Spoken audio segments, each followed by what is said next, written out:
Okay, so occupational structure when and on eve of independence, तो क्या situations थी, किस तरह की थी, that we will now have a look. तो basically there were three main sectors. बताओ आपके हिसाब से कौन कौन से sectors हैं ये? Three main sectors when we are talking about occupational sectors: agriculture, services and manufacturing. These three sectors are there. हम लोगों ने बोला था ना कि सर्विस सेक्टर को इंक्लूड क्यों नहीं किया, बिकॉज हम लोग उसको ऑक्यूपेशनल तरीके से जो है वो पढ़ने वाले हैं. तो agriculture sector basically it includes primary sector, और मैन्युफैक्चरिंग सेक्टर मतलब जो भी आपका सेकेंडरी सेक्टर आ गया, इंडस्ट्रियल सेक्टर आ गया, वो सारा इसमें हो गया. मतलब रॉ मटेरियल से गुड्स बनाने का काम जो है वो मैन्युफैक्चरिंग सेक्टर में होता है. एग्रीकल्चर सेक्टर जो है वो बेसिकली रॉ मटेरियल जनरेट करता है, और साथ साथ में वो फूड क्रॉप्स या जो भी चीजें हैं वो भी जनरेट करता है. ठीक है, तो ये एग्रीकल्चर से कंज्यूमर गुड्स भी जनरेट होते हैं, और साथ साथ में industrial goods in forms of raw material भी जनरेट होते हैं. और सर्विसेज क्या है? ये वो पार्ट है जो इन दोनों सेक्टर को कॉम्प्लीमेंट करती है. It provide services to agriculture sector as well as manufacturing sector. अब आपके दिमाग में एक क्वेश्चन आ सकता है कि एग्रीकल्चर सेक्टर को सर्विस कैसे प्रोवाइड कर रही है?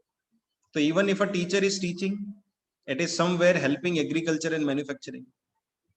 If there is a banker is working, it is helping agriculture sector and manufacturing sector both.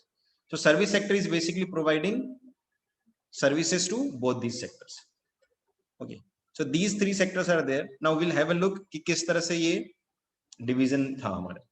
तो सबसे पहले हम लोग जब देखेंगे सेक्टर वाइज ऑक्यूपेशन, जब हम लोग देखेंगे तो व्हाट विल सी इज कि एग्रीकल्चर जो है वो हमारा सबसे ज्यादा कंट्रीब्यूट करता था. इसमें हम लोग देखो, हम लोग इसमें अप्रोक्स वैल्यू पर ही चलेंगे, क्योंकि एग्जैक्ट कैलकुलेशन जो है वो हमारे पास बहुत अच्छा डेटा जो है वो उपलब्ध नहीं है.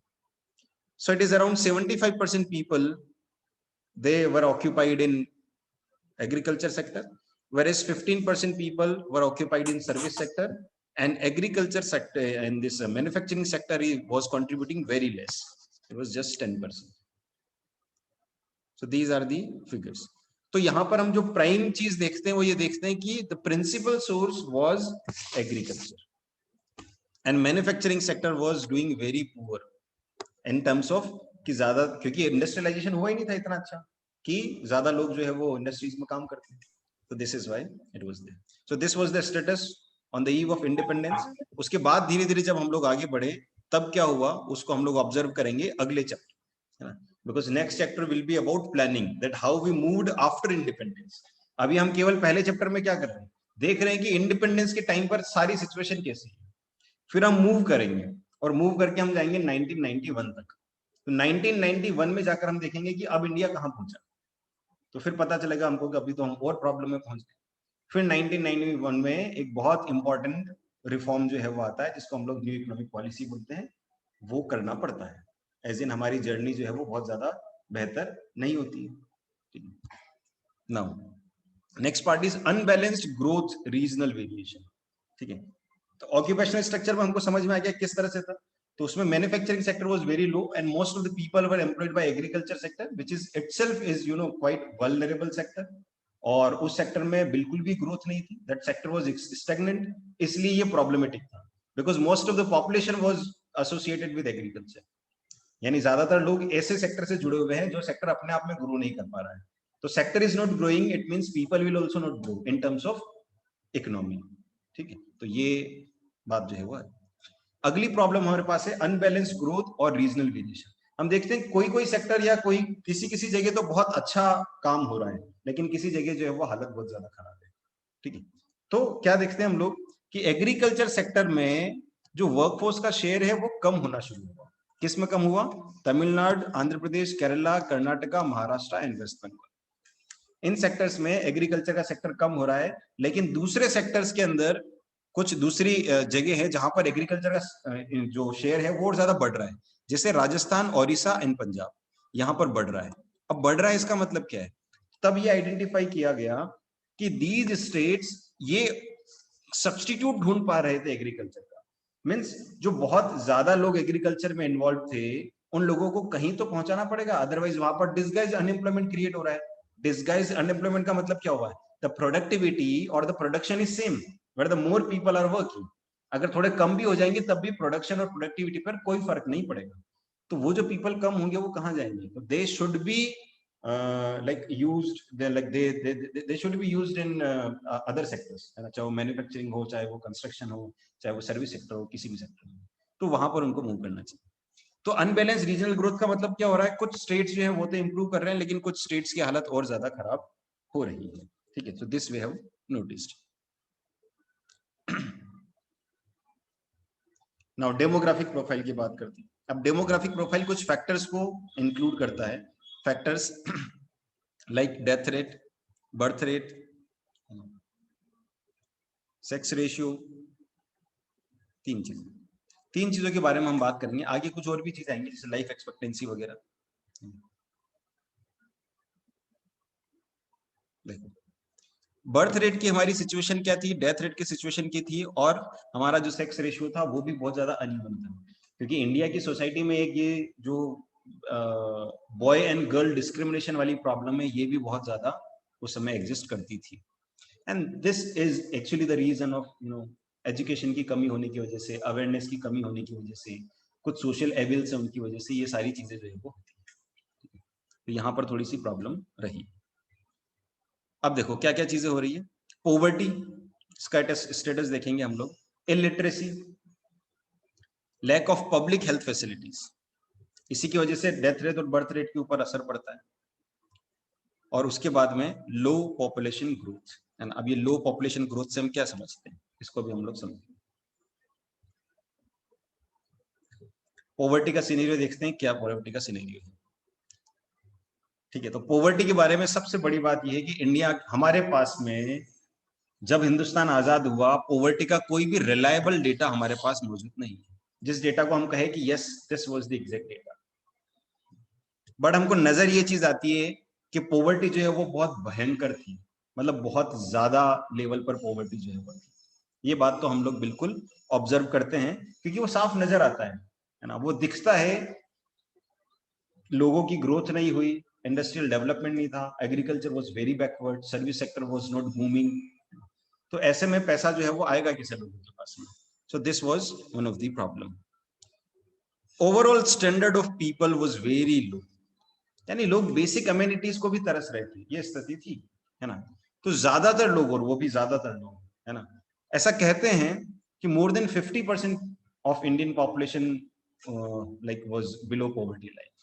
ठीक है, these are the estimates, not actual figures, but then these are the estimates. More than 50% population, ज्यादा भी हो सकती है बट इससे कम तो नहीं थी, ये बात है ना।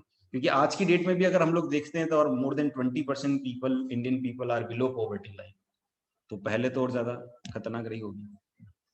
इसमें ये एक जरूर था, एक इसमें पॉवर्टी लाइन की जब हम लोग बात कर रहे हैं तो we should not forget the very important mean, आगे हालांकि आएगा। Poverty itself is a chapter we are having in Indian economic development, पर दादा भाई नौरोजी करके जो थे, उन्होंने पहली बार पॉवर्टी लाइन जो है वो मेजर की थी।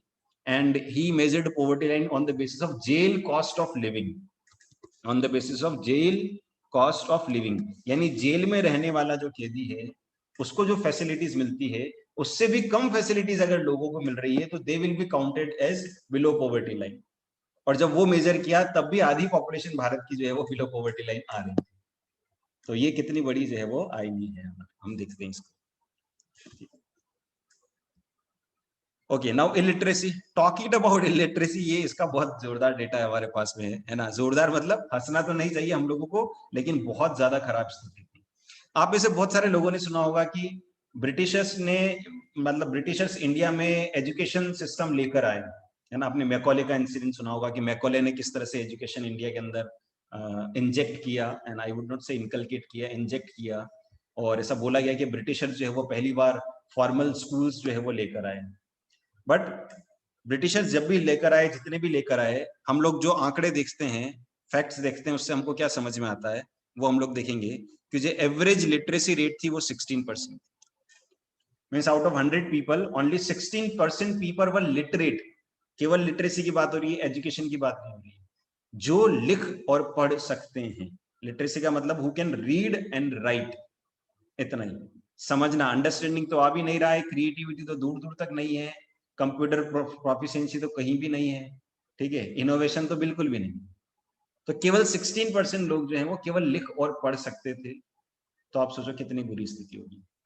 इस 16% में भी हम देखते हैं क्या समझ में आता है हमको, women literacy was only 7%, only 7%। 100 में से केवल 7 लड़कियां लिख और पढ़ सकती थी। कितनी पढ़ा सकती थी, इसको लेकर तो एक बहुत बड़ा क्वेश्चन मार्क है, ठीक है। नाउ टू इसको और ज्यादा अगर आपको डिटेल में समझना है लिटरेसी रेट के बारे में और विमेन का किस तरह से स्कूलिंग जो है वो शुरू होता है, क्योंकि हम देखते हैं कि जब हम गुरुकुल परंपरा की बात करते हैं तो वहां पर हमको लड़कियां गुरुकुल में जाते हुए दिखाई नहीं देती, है ना। किसी भी गुरुकुल परंपरा की बात करेंगे तो लड़कियां गुरुकुल में नहीं जा रही, है ना, आप देखेंगे इस चीज को। तो मतलब लड़कियों के पढ़ने पे रेस्ट्रिक्शन। तो हम लोग लड़कियां कब से स्कूल जाने लगी, क्या ऐसा टाइम आया कि लड़कियां जो है वो स्कूल जाने लग गई, सोसाइटी ने उनको अलाउ कर दिया and they started their schooling also, ठीक है। तो वो कौन सा वाला मोमेंट रहा, उसके लिए जो है वो there is a name which I am suggesting you. अगर आप चाहें तो इनके बारे में सर्च कर सकते हैं, इनको लेकर पूरी मूवी भी बनी है, सीरीज भी बनी है ना। तो that also you can watch. उससे आपको समझ में आएगा कि किस तरह की इंडिया की स्थिति थी और किस तरह से विमेन एजुकेशन इंडिया में स्टार्ट हुआ और आज हम लोग देखते हैं, है ना। तो आई कैन प्राउडली से कि मेरी क्लास के अंदर जब मैं काउंट करता हूँ लड़कियों को और लड़कों को, तो आई फाइंड कि दोनों का नंबर बराबर है ना। इफ देर आर से 60 students, 30 are girls and 30 are boys and this is a good ratio I feel, ठीक है। लेकिन आज भी बहुत सारी जगह ऐसे हैं गांव के अंदर हम देखते हैं जहां पर ये रेशियो बहुत ज्यादा गड़बड़ है, ठीक है। तो the name of the lady is Savitri by Phule, who is also known as the first women teacher of India, है ना। पहली जो महिला शिक्षक बनी वो बनी सावित्री बाई फुले। आप लोगों ने नाम सुना होगा जरूर, है ना। इनके हस्बैंड का नाम भी सुना होगा आपने, नहीं सुना हो तो पता लगाओ क्या है, ठीक है। चलो, Jyotibai Phule. Very good, Jyotiba Phule. Lack of public health facilities, है ना। पब्लिक हेल्थ फैसिलिटीज की कमी थी। अब देखो इसको भी समझो क्यों कमी थी। ब्रिटिशर्स को इंडिया के लोगों की हेल्थ से कुछ लेना देना था ही नहीं। उन्होंने कभी भी इंडिया के लोगों की हेल्थ के लिए कुछ भी काम नहीं किया, है ना। चाहे वो इन टर्म्स ऑफ न्यूट्रिशन हो, चाहे in terms of medical facilities हो, दवाइयां हो, मेडिसिन हो, उसको लेकर बहुत ज्यादा अच्छा कुछ काम किया नहीं। तो पब्लिक फैसिलिटीज, हेल्थ फैसिलिटीज हमारी बहुत ज्यादा बुरी स्थिति में थी, ठीक है। जितनी पॉपुलेशन थी उसकी तुलना में तो बहुत ज्यादा थी, इसीलिए हम देखते हैं कि डेथ रेट जो है वो भी बहुत ज्यादा थी। क्योंकि आप देखो ऐसी छोटी मोटी बीमारियों से भी लोग मर जाते थे, मलेरिया जैसी बीमारी से लोग मर जाते थे, थोड़ा बहुत बुखार आया या सर्दी लगी तो लोगों की डेथ हो जाती थी, है ना। जैसे टीबी नाम की एक डिजीज चलती है अभी, है ना। तो TB is now it is बहुत आसानी से, मतलब टीबी जो है वो क्योर हो जाती है ना। मेडिसिन चलती है कंटिन्यूस, वो भी फ्री में मिल जाती है, ना तो खर्चा आता है टीबी के इलाज में ज्यादा कुछ, ठीक है। फ्री में मेडिसिन मिल जाती है, ट्रीटमेंट कंटिन्यूस चलता है और टीबी से ठीक हो जाते हैं। लेकिन एक टाइम ऐसा था कि टीबी से लोग मरते थे, और मरते थे किस तरह से कि टीबी के नाम से ही मरते थे लोग, कि टीबी हो गया मतलब ये बच ही नहीं सकता। बट देन आज की डेट में हम लोग देखते हैं तो टीबी जो है वो उतनी खतरनाक बीमारी हमको नजर नहीं आती। हालांकि ठीक है और खतरनाक खतरनाक बीमारियां आ गई है ना। बट उस समय और ज्यादा हालत खराब थी, और वो क्यों थी, क्योंकि प्रॉपर मेडिसिन नहीं मिल रही है, प्रॉपर गाइडेंस नहीं मिल रहा है डॉक्टर का, उसकी वजह से भी लोगों की डेथ हो जाती थी, ठीक है। तो ये प्रॉब्लम एक थी उस समय, ठीक है। वाटर एंड एयरबोर्न डिजीजेस जो है वो बहुत ज्यादा स्प्रेड होती थी, है ना। वाटर एंड एयरबोर्न डिजीजेस, पानी में और हवा में जो बीमारियां होती थी वो बहुत ज्यादा स्प्रेड होती थी, और उन वो स्प्रेड ज्यादा होती थी। तो अब समझो इसमें क्या हो रहा है कि प्रॉब्लम एक ये भी हो रहा है कि उस समय उतनी अवेयरनेस भी नहीं थी हेल्थ को लेकर, बहुत सारे अवेयरनेस प्रोग्राम्स नहीं चलते थे। तो ऐसे में मानो कोई भी डिजीज आएगी, जैसे आज कोविड आया, तो कोविड में क्या हुआ, लोग फिर भी समझदार हैं, है ना, कि कोविड में बोला गया कि लॉकडाउन है, घर से बाहर नहीं निकलना है, मास्क लगाना है, सैनिटाइजर यूज करना है। Most of the people are using it, ठीक है। कुछ है लोग जो यूज नहीं कर रहे, लेकिन फिर भी ये अवेयरनेस लोगों में आई है। हम जब बाहर देखते हैं तो बहुत सारे लोगों को मास्क पहने हुए दिखते हैं। लेकिन हम ईव ऑफ इंडिपेंडेंस की बात करेंगे तो people were not so aware, इसलिए ये एयरबोर्न या वाटरबोर्न कोई भी डिजीज होती थी जो एक से दूसरे में फैलती थी, तो वो बहुत ज्यादा तेजी से फैलती थी, क्योंकि लोग उसके ऊपर ध्यान नहीं देते थे, लोग समझते भी नहीं थे। इसमें कारण ये भी था कि एजुकेशन का भी था। आज हमारे पास में एक सिस्टम है टू डिलीवर, है ना। जैसे मीडिया के माध्यम से, इंटरनेट के माध्यम से हम लोग सारे लोगों को बता सकते हैं कि ये करना है, ये नहीं करना है। आज देखो कितना सारा कंटेंट अवेलेबल है हमारे पास में। कोविड को लेकर, प्रिकॉशंस को लेकर, when you will search it on YouTube, you will find hundreds of doctors talking about Covid. तो कितनी आसानी से सही जानकारी हमारे पास में पहुंच जा रही है। लेकिन पहले ऐसा कुछ भी नहीं था। If you are to reach to the people, आपके पास में क्या है? आपके पास इंटरनेट नहीं है ना। There are people, poor people who are not reading newspaper, क्योंकि लिटरेसी नहीं है, तो न्यूज़पेपर क्या पढ़ेंगे? पैसा नहीं है तो घर में टीवी नहीं है। हाउ यू विल, जिसको बोलते हैं डिसेमिनेशन ऑफ इंफॉर्मेशन। इंफॉर्मेशन एक जगह से दूसरी जगह पहुंचेगी कैसे, या मास में इंफॉर्मेशन कैसे पहुंचेगी? हमारे पास वैसा कोई सिस्टम नहीं था। ठीक है, तो अल्टीमेटली क्या हो रहा था, इन सारी चीजों की वजह से हम देखते हैं कि पब्लिक हेल्थ फैसिलिटीज जो है वो बहुत बुरी तरह से इम्पैक्ट जो है वो उसके ऊपर पड़ रहा था। फिर बात करते हैं लो पॉपुलेशन ग्रोथ। तो लो पॉपुलेशन ग्रोथ कब होगी? When the death rate is high, तो पॉपुलेशन ग्रोथ ऑब्वियसली कम होगी। ठीक है, और उसकी वजह से क्या हुआ, लाइफ एक्सपेक्टेंसी जो थी वो हमारी, वो कितनी थी? 44। आज की डेट में हमारी लाइफ एक्सपेक्टेंसी जो है वो अराउंड 62 है। यानी एक आदमी, एक इंसान 62 ईयर्स जिंदा रहता है। लेकिन before eve of, before like at the time of independence ये कितनी थी? It was only 44 years. यानी एक आदमी एवरेज 44 ईयर्स जिएगा। ये बहुत ज्यादा कम थी। हम 62 को अच्छा मानते हैं, but then there are countries जो इनको हम आइडियली अगर फॉलो करें, तो there is a country, Scandinavian country एक, स्वीडन, वहां पर जो लाइफ एक्सपेक्टेंसी है इट इज 85 ईयर्स। यानी एक आदमी एवरेज 85 साल, 85 ईयर्स जो है वो जिंदा रहता है। कितनी जोरदार बात है। ठीक है, देयर आर सच कंट्रीज। ठीक है, India has improved, but still और भी आगे भी बढ़ना है हम लोगों को, क्योंकि मेडिकल फैसिलिटीज अभी भी उतनी बेहतर नहीं है। Corona has exposed everything. Infant mortality was as high as 218। Infant mortality मतलब क्या होता है? इन्फेंट का मतलब होता है एक बच्चा जिसकी उम्र 0 से 2 साल के बीच में है। तो ये 0 से 2 ईयर्स का जो बच्चा है, इसके मरने के चांसेस रहते हैं, क्योंकि ये जब पैदा होता है और अगर प्रॉपर हाइजीन नहीं है, अगर कुछ थोड़े से कॉम्प्लिकेशन आए, बच्चे को टाइम पर मेडिकेशन या केयर नहीं मिली, तो बच्चे की डेथ हो सकती है। बहुत बार बच्चा जब पैदा होता है तो वो क्लाइमेटिक कंडीशन भी इतनी अच्छी नहीं होती है ना। बहुत ज्यादा एक्सट्रीम गर्मी होती है, वो सहन नहीं कर पाता, उसकी वजह से भी डेथ हो सकती है। एक्सट्रीम कोल्ड होता है तो उसकी वजह से भी होती है। तो आजकल हॉस्पिटल्स में हम देखते हैं इस तरह के बने हुए हैं कि वहां पर क्लाइमेट कंट्रोल किया जा सकता है ना।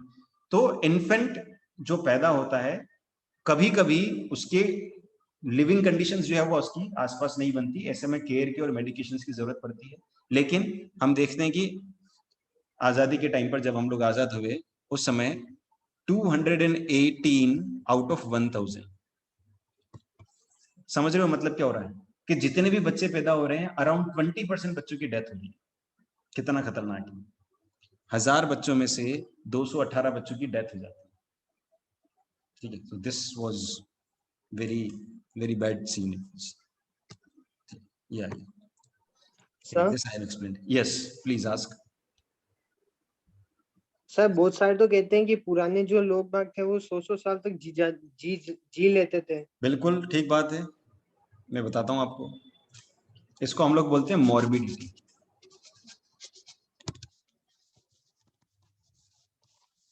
मॉर्बिडिटी का मतलब क्या होता है? हमारी जो बॉडी होती है ना, हमारी बॉडी में जैसे हमारा इम्यून सिस्टम बहुत स्ट्रांग होता है, हमको नॉर्मली कोई बीमारियां नहीं होती। जैसे हम बोलते हैं कि पुराने लोग जो है वो बहुत काम करते थे, जैसे फार्मिंग कर रहे हैं, एग्रीकल्चर कर रहे हैं, तो एग्रीकल्चर में खूब सारा फिजिकल वर्कआउट करते थे। मेंटल उनको ज्यादा टेंशन थी नहीं, है ना। ऐसी टेंशन नहीं थी कि मैंने फोटो डाला उस पर लाइक्स नहीं आ रहे हैं, है ना। और इस तरह की टेंशन नहीं थी, मैंने उसको मैसेज किया लेकिन डबल टिक आ गया और उसने देख लिया लेकिन रिप्लाई नहीं किया, है ना। उसने मेरे को बर्थडे विश नहीं किया, मैंने उसको गिफ्ट दिया, उसने मुझे गिफ्ट नहीं दिया, मैंने पापा से चॉकलेट के लिए पैसे मांगे, पापा ने मना कर दिया। ये कोई टेंशन थी नहीं उस समय। यानी जो साइकोलॉजिकल बीमारियां होती है वो उस समय थी नहीं। ठीक है, और फिजिकल वर्कआउट खूब सारा था। लेकिन प्रॉब्लम कहाँ आ रही है? ये जो मॉर्बिडिटी है ये उन लोगों की अच्छी है जिन लोगों को बेसिक कम्युनिटीज मिल रही है, ठीक है, और जो ठीक ठाक कंडीशन में है। सबके साथ ये चीजें नहीं थी। हमारी मॉर्बिडिटी तब भी अच्छी थी है ना, तब अच्छी थी मॉर्बिडिटी, लेकिन प्रॉब्लम ये होती थी, प्रॉब्लम इग्नोरेंस में हो जाती, because of lack of awareness about health, because lack of health facilities around us. तो हम कभी कभी छोटी मोटी बीमारियां होती थी उसमें भी केयरलेसनेस कर लेते थे, या चूंकि चीजें अवेलेबल होती नहीं थी उसकी वजह से भी ये प्रॉब्लम शुरू हो जाती थी। ठीक है, तो मॉर्बिडिटी जो है वो डेफिनेटली हमारी पहले बेहतर थी, आज के टाइम में कम है, क्योंकि पहले आज के टाइम में अगर हम देखते हैं तो हम लोगों को बहुत सारे ऐसे लोग मिलते हैं जिनको नॉर्मली बीपी, शुगर, है ना, या फिर आपका अस्थमा, इस तरह की बीमारियां नॉर्मली लोगों को है ना। इवन हम लोग यंग एज में भी देखते हैं कि इस तरह की बीमारियां जो है वो लोगों को होती है। पुराने टाइम में देखेंगे तो ये बीमारियां नहीं थी। अब अस्थमा जो है वो उसकी बीमारी का एक बहुत बड़ा रीजन ये है कि हमारा एनवायरमेंट इतना पॉल्यूट हो गया है कि अस्थमा इज लाइक नॉर्मल बीमारी हो गई।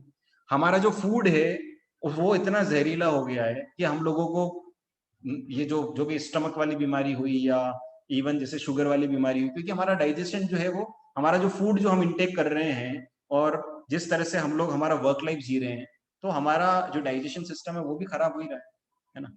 हम लोग सांस जिस माहौल के अंदर रह रहे हैं वहां पर बहुत ज्यादा पॉल्यूशन है, तो हमारे लंग्स जो है वो कितने अच्छे काम करेंगे।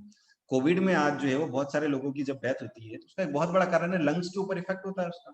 तो लंग्स उतने अच्छे हैं ही नहीं, क्यों नहीं है, क्योंकि हम लोगों ने सांस जो है वो तो पॉल्यूशन वाली ली है। ठीक है, तो ये चीजें हो गई। तो मॉर्बिडिटी बढ़िया था लेकिन फैसिलिटीज जो है वो नहीं थी, उसकी वजह से जो है वो डेथ रेट जो है वो बहुत ज्यादा था। ठीक है, तो ये इस तरह से करके। ओके, क्या क्लैरिटी है इस बात पर?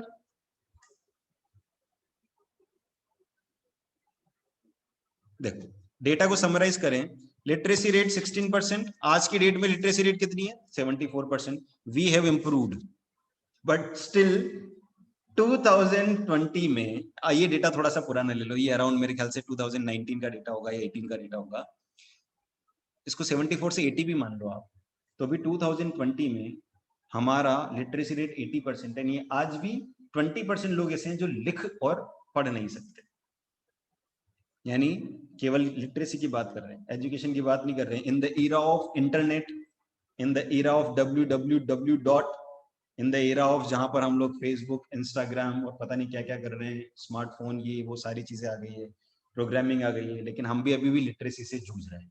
और बहुत सारे गवर्नमेंट अभी भी प्लान चला रही है जिसमें वो केवल लोगों को लिटरेट करना चाहती है। ठीक, तो स्टिल फार टू गो।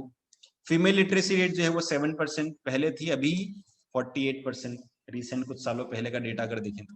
यानी still there are many female और गर्ल चाइल्ड जिनको एजुकेशन नहीं मिल रही, इसलिए गवर्नमेंट प्रोग्राम चलाती है इस तरह, है ना, कि जैसे बोलते हैं ना, बेटी बचाओ बेटी पढ़ाओ, इस तरह के प्रोग्राम चलाएं, क्योंकि ये सोसाइटी का प्रॉब्लम है, ये प्रॉब्लम गवर्नमेंट का नहीं है, ये प्रॉब्लम किसी का नहीं, ये प्रॉब्लम जिस तरह की सोसाइटी हम लोगों ने डेवलप करी है, जिस तरह की हमारी हमारी हमारी कंडीशनिंग हुई है, जिस तरह की हमारी प्रायोरिटीज तय हुई सोसाइटी में, उसका ये रिफ्लेक्शन है that we are seeing that female literacy और मेल लिटरेसी के अंदर एक बहुत बड़ा डिफरेंस हमको नजर आता है।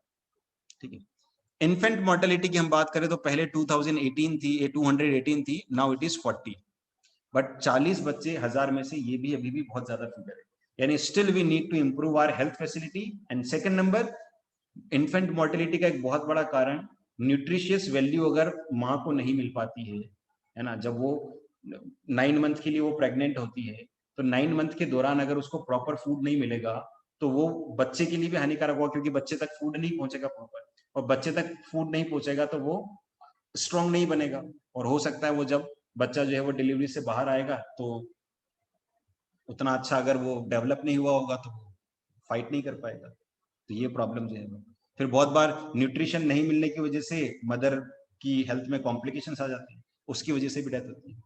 तो कुल मिलाकर क्या है कि इन्फेंट मोर्टेलिटी वाला जो पार्ट है, उस पार्ट में हम लोग यही देखते हैं कि आप देखो ना, ये कितना आप इसको समझेंगे, एनिमल्स होते हैं ना, इंसानों के अंदर तो क्या होता है कि डिलीवरी के लिए there are other people in the support. जानवरों में कौन होता है सपोर्ट करने के लिए? जानवर में ऐसा थोड़ी आता है कि एक जब गाय जो है वो बछड़ा देती है तो कोई आता है सपोर्ट करने के लिए, वो गाय अपने आप बछड़ा को जन्म देती है। ठीक है, तो कोई सपोर्ट के लिए जरूरत नहीं है उसको। ठीक है, लेकिन ह्यूमन बीइंग में सपोर्ट के बावजूद इस तरह की चीजें हो रही है, वो क्यों हो रही है? बिकॉज इंसान गलतियां कर रहा है, और वो गलती at the time of delivery नहीं होती है, वो गलती शुरुआत से चलती रहती है ना, जब उस पूरे ड्यूरेशन में हेल्थ का जो है वो ख्याल नहीं रखा जाता। फिर बहुत सारा स्ट्रेस की वजह से भी दिक्कतें होती है ना, साइकोलॉजिकल प्रॉब्लम्स भी अगर रहती है उसकी वजह से भी दिक्कत होती है। तो काफी सारी चीजें हैं जिनके लिए ये रिस्पॉन्सिबल है। तो कुल मिला के ओवरऑल हमारा जो एनवायरमेंट है वो इतना अच्छा अभी भी नहीं बन पाया है कि हम लोग इसको और रिड्यूस कर सके, है ना। और खासतौर से मेडिकल फैसिलिटीज तो अभी भी उतनी नहीं पाई है। This figure can become zero, ये बिल्कुल जीरो हो सकता है नेचर के रूल के हिसाब से, ये बिल्कुल जीरो हो सकता है। हम कभी कभी इस चीज को मानते नहीं कि नहीं यार ठीक है 1000 में से 1-2 जा रहे हैं, जैसे हम बोलते हैं कभी इंडिया का जो है वो 40 है, चाइना का जो है वो 10 है, तो China is doing better. No no, still China is also have to improve. लेकिन चाइना उससे भी नीचे क्यों नहीं जा पा रहा है? उसका बहुत सिंपल रीजन है क्यों नहीं जा पा रहा है। तो वो नहीं जा पा रहा है, उसका सीधा सीधा रीजन ये बात है कि भले ही मेडिकल फैसिलिटीज वहां इंप्रूव हो गई है, लेकिन उस ड्यूरेशन में जबकि द मदर इज प्रेग्नेंट, उस ड्यूरेशन में कुछ न कुछ गड़बड़ हो रही है जिसकी वजह से वो कॉम्प्लिकेशन आ रहे हैं। ठीक है, ये चीज होगी। लाइफ एक्सपेक्टेंसी, अच्छा 68 इयर्स आ गया, सॉरी 62 नहीं है 68, मोर इम्प्रूव्ड। तो 44 ईयर लाइफ एक्सपेक्टेंसी पहले थी, लेकिन अब 68 है। तो ये जो बढ़ी है life expectancy, it is because of the medical and health facilities.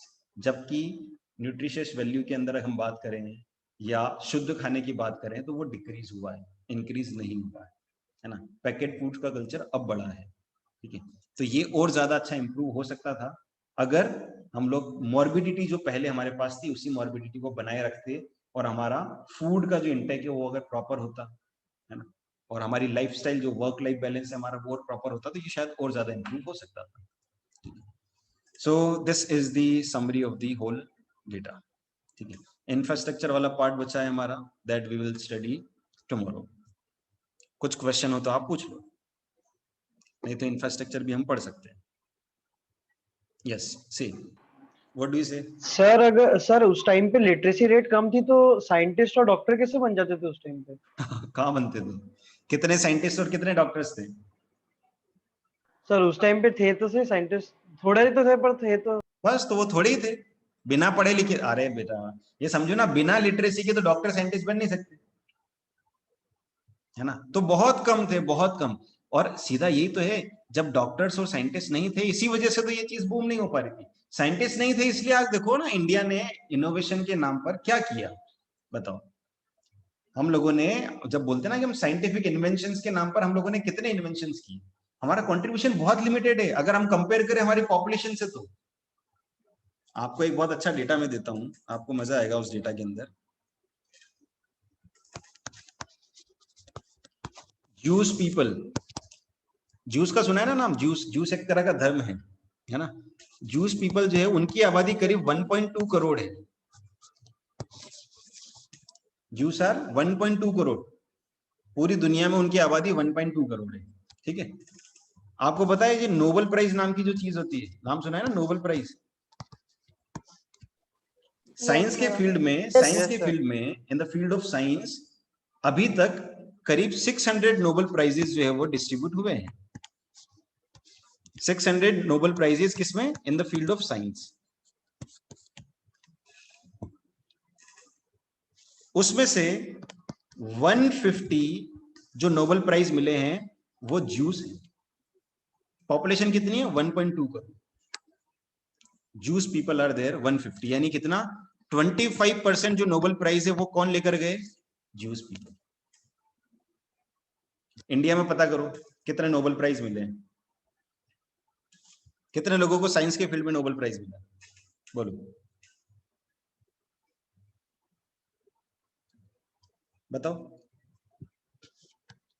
एक नाम याद आ रहा है मुझे, सीवी रमन, जिनको रमन इफेक्ट के लिए नोबेल प्राइज मिला था। और बताओ आपको कोई याद आ रहा है? अब्दुल कलाम को भी मिला था। नोबेल प्राइज मिला है? डॉक्टर एपीजे अब्दुल कलाम को नोबेल प्राइज मिला है क्या? बताओ। भारत रत्न मिला है शायद उन्हें। भारत रत्न मिला है, बिल्कुल मिला है भारत रत्न। सर एक ही है शायद।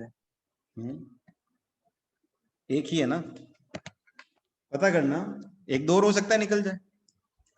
पॉपुलेशन कितनी है सर इंडिया की? रविंद्रनाथ टैगोर। पॉपुलेशन कितनी है? रविंद्रनाथ टैगोर को साइंस में मिला है, लिटरेचर में मिला है? सॉरी सर लिटरेचर में। लिटरेचर में मिला ना उनको। तो पॉपुलेशन कितनी इंडिया की बताओ अभी? आज की डेट में 130 करोड़ पीपल है। 1.2 करोड़ पीपल, यानी करीब 1.25 करोड़ लोग हैं, इधर 130 करोड़ लोग हैं। और अगर इसको हम लोग आजादी के टाइम पर भी ले जाएं तो रीजन यही था, बेसिक लिटरेसी हमारे पास में जो है वो उस समय नहीं थी, है ना। ठीक है, उसको सिस्टमेटिकली खत्म भी किया गया, ठीक है। हम अगर एंशिएंट एजुकेशन सिस्टम में जाएंगे तो उसमें हमको बहुत सारी चीजें अच्छी नजर आती है, लेकिन कुछ लिमिटेशंस भी नजर आती है। ब्रिटिशर ने हमारी जो एजुकेशन के साथ जो खिलवाड़ किया, उसका भी नतीजा है कि हम लोग साइंटिफिकली ग्रो नहीं हो पाए, रादर हम लोग उस ड्यूरेशन में तबाह हुए, क्योंकि ब्रिटिश टाइम पीरियड के दौरान ही ये हम लोग जाति के अंदर या धर्म के अंदर, हिंदू मुस्लिम के अंदर ज्यादा फंसे। ये ब्रिटिश टाइम पीरियड के दौरान ही हुआ, उससे पहले कोई ज्यादा प्रॉब्लम नहीं थी। 1857 का जो रेवोल्यूशन था उसमें हिंदू एंड मुस्लिम किंग दोनों ने मिलकर वो लड़ाई लड़ी थी, लेकिन उसके बाद में हमको नजर नहीं आता है। उसके बाद में पता चल गया कि यार हिंदू मुस्लिम को भिड़ा देंगे तो ठीक रहेगा। तो 1857 के बाद में रेवोल्यूशन कब हुआ? कोई रिवोल्ट हुआ क्या? वो रिवोल्ट हमको नजर नहीं आता, है ना, जिसमें इकट्ठा हुए हों पूरे राजा के राजा और सारे के सारे लोगों ने मिलकर किया हो, है ना। तो फिर वो दूसरी तरह की चीजें जो है वो कुछ चली, लेकिन कुल मिला के तब से वो फूट डल गई और आज भी हम देखते हैं उसका असर। आज भी हम देखते हैं कि धर्म के नाम पर still people are divided and बहुत सारा पॉलिटिक्स जो है उसके नाम पर भी चल रहा है, ठीक है। So this we can clearly observe. तो हो क्या रहा है, साइंस वाले पार्ट में तो हम जा ही नहीं पा रहे, हम तो दूसरी चीजों के अंदर ही उलझे हुए, ठीक है। तो उसमें भी ये था कि क्योंकि बेसिक लिटरेसी उस समय थी नहीं, तो उतना साइंटिफिकली हम लोग ग्रो नहीं कर पाए, है ना। आप देखो जो भी आप देखो, आज बहुत छोटा सा एक्सरसाइज मैंने किया क्लास 11 के साथ में। मैंने उन लोगों को बोला डू वन थिंग, आप लोग क्या करो, अभी जहां पर भी बैठे हो वहां से आप आपके आसपास के 10 प्रोडक्ट्स को देखो, है ना। आपके हाथ में है, आसपास है, पहने हैं, जो भी किए, 10 प्रोडक्ट्स को देखो और उन 10 प्रोडक्ट्स में से आइडेंटिफाई करो कि कितने प्रोडक्ट्स इंडिया में बने हैं या इंडियन कंपनीज ने बनाए हैं और कितने प्रोडक्ट्स बाहर की कंपनी ने बनाए हैं। और फिर उन सारे प्रोडक्ट्स की प्राइस जोड़ो। मान लो 10 प्रोडक्ट्स आइडेंटिफाई किए आपने, मैंने जब आइडेंटिफाई किए तो मेरे पास 5 दोनों आए। जब मैंने 5 प्रोडक्ट्स की प्राइस जोड़ी और जब मैंने इधर वाले 5 प्रोडक्ट्स की प्राइस जोड़ी, करके देखो आप, मजा आएगा आपको। फिर आपको पता चलेगा कि इंडिया ने कितनी तरक्की की है अभी तक, है ना, व्हाट इंडिया हैज बिकम। तो वो चीज जो है हमको दिखेंगे। ये हम लोग क्या कर रहे हैं, इसका थोड़ा सा एनालिसिस कर रहे हैं कि एक्चुअली में हम लोग किस स्टेज पर हैं, है ना। तो this analysis is very much required. So you do this exercise, मजा आएगा इसके अंदर आप, ठीक है। आज के लिए यहीं पर रोकें, Yes, sir. कल मिलेंगे। Thank इस you, sir. एक्सरसाइज से मुझे आप इस Thank you, एक्सरसाइज से मुझे sir. रिजल्ट बताना आप लोग, है ना। इसके रिजल्ट बताना मुझे, लिख कर रखना कॉपी में and then show me the results. Okay, चलो, thank you very much, see you tomorrow, bye bye.